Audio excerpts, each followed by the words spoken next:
வேதம் கேட்போம். லேவியராகமம் 6ஆம் அதிகாரம்.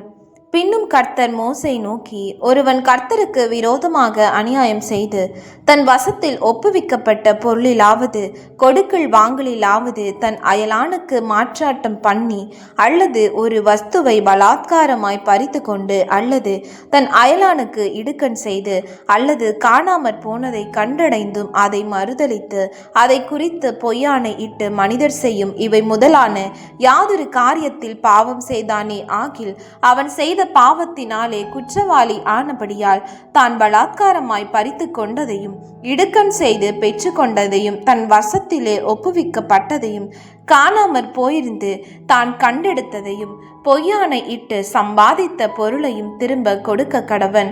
அந்த முதலை கொடுக்கிறதும் அல்லாமல் அதனோடு 1/5 அதிகமாகவும் கூட்டி அதை தான் குற்ற நிவாரண பலியை இடும் நாளில் அதற்குரியவனுக்கு கொடுத்துவிட்டு தன் குற்ற நிவாரண பலியாக உன் மதிப்புக்கு சரியான பழுதற்ற ஆட்டுக்கடாவை கர்த்தருக்கு செலுத்தும்படி அதை ஆசாரியனிடத்தில் குற்ற நிவாரண பலியாக கொண்டு வருவானாக.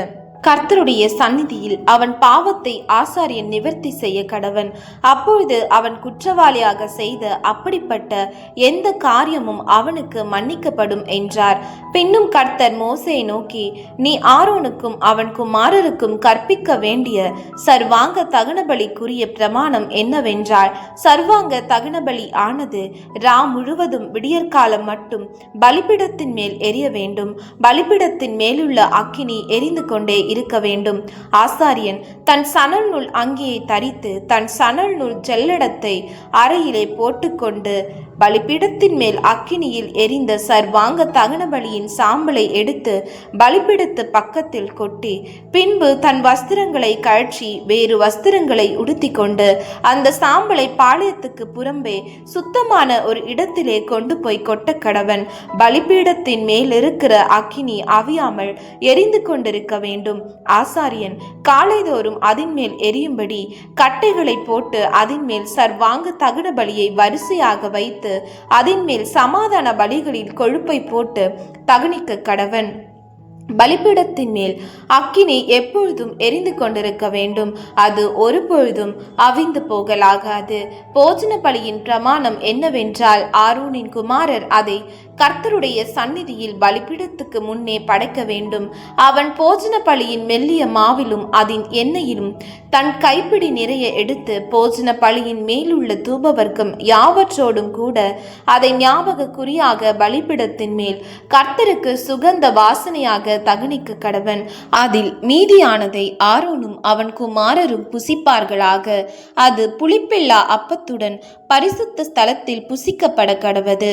ஆசரிப்பு கூடாரத்தின் பிரகாரத்தில் அதை புசிக்க வேண்டும். அதை புளித்த மாவுள்ளதாக பாகம் பண்ண வேண்டாம். அது எனக்கு இடப்படும் தகனங்களில் நான் அவர்களுக்கு கொடுத்த அவர்களுடைய பங்கு. அது பாவ நிவாரண பலியை போலும் குற்ற நிவாரண பலியை போலும் மகா பரிசுத்தமானது.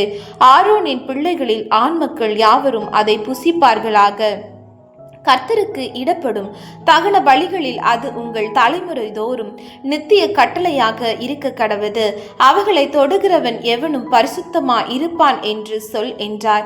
பின்னும் கர்த்தர் மோசேயை நோக்கி, ஆரோன் அபிஷேகம் பண்ணப்படும் நாளில் அவனும் அவன் குமாரரும் கர்த்தருக்கு செலுத்த வேண்டிய படைப்பு என்னவென்றால், ஒரு எப்பா அளவான மெல்லிய மாவிலே 1/10 காலையில் பாதியும் மாலையில் பாதியும் நித்திய போஜன பலியாக செலுத்த கடவர்கள். அது சட்டியிலே எண்ணெய் விட்டு பாகம் பண்ணப்பட கடவது. பாகம் பண்ணப்பட்ட பின் அதை கொண்டு வந்து போஜன பலியாக பாகம் பண்ணப்பட்ட துண்டுகளை கர்த்தருக்கு சுகந்த வாசனையாக படைக்க கடவாய். அவன் குமாரரில் அவனுடைய ஸ்தலத்திலே அபிஷேகம் பண்ணப்படுகிற ஆசாரியனும் அப்படியே செய்ய கடவன். அது முழுவதும் தகனிக்கப்பட வேண்டும். அது கர்த்தர் நியமித்த நித்திய கட்டளை. ஆசாரியனுக்காக இடப்படும் எந்த போஜன பலியும் புசிக்கப்படாமல் முழுவதும் தகனிக்கப்பட வேண்டும் என்றார். பின்னும் கர்த்தர் மோசேயை நோக்கி, நீ ஆரோனோடும் அவன் குமாரரோடும் சொல்ல வேண்டியதாவது, பாவ நிவாரண பலியின் பிரமாணம் என்னவென்றால், சர்வாங்க தகன பலி கொல்லப்படும் கொல்லப்படும் இடத்தில் பாவ நிவாரண பலியும் கர்த்தருடைய சந்நிதியில் கொல்லப்பட கடவது. அது மகா பரிசுத்தமானது. பாவ நிவர்த்தி செய்ய அதை பலியிடுகிற ஆசாரியன் அதை புசிக்க கடவன். ஆசரிப்பு கூடாரத்தின் பிரகாரம் ஆகிய பரிசுத்த ஸ்தலத்திலே அது புசிக்கப்பட வேண்டும். அதன் மாம்சத்தில் படுகிறது எதுவும் பரிசுத்தமா இருக்கும். அதன் இரத்தத்திலே கொஞ்சம் ஒரு வஸ்திரத்தில் தெரித்ததானால் இரத்தம் தெரிந்த வஸ்திரத்தை பரிசுத்த ஸ்தலத்தில் கழுவ வேண்டும். அது சமைக்கப்பட்ட மண்பாண்டம் உடைக்கப்பட வேண்டும். செப்பு பானையில் சமைக்கப்பட்டதானால் அது விலக்கப்பட்டு தண்ணீரில் கழுவப்பட வேண்டும். ஆசாரியரில் ஆண் மக்கள் யாவரும் அதை புசிப்பார்களாக. அது மகா பரிசுத்தமானது. எந்த பாவ நிவாரண பலியின் இரத்தத்தில் கொஞ்சம் பரிசுத்த ஸ்தலத்தில் பாவ நிவர்த்தியின் பொருட்டு ஆசரிப்பு கூடாரத்துக்குள்ளே கொண்டு வரப்பட்டதோ அந்த பலி புசிக்கப்படலாகாது. அது அக்கினியிலே தகனிக்கப்பட வேண்டும்.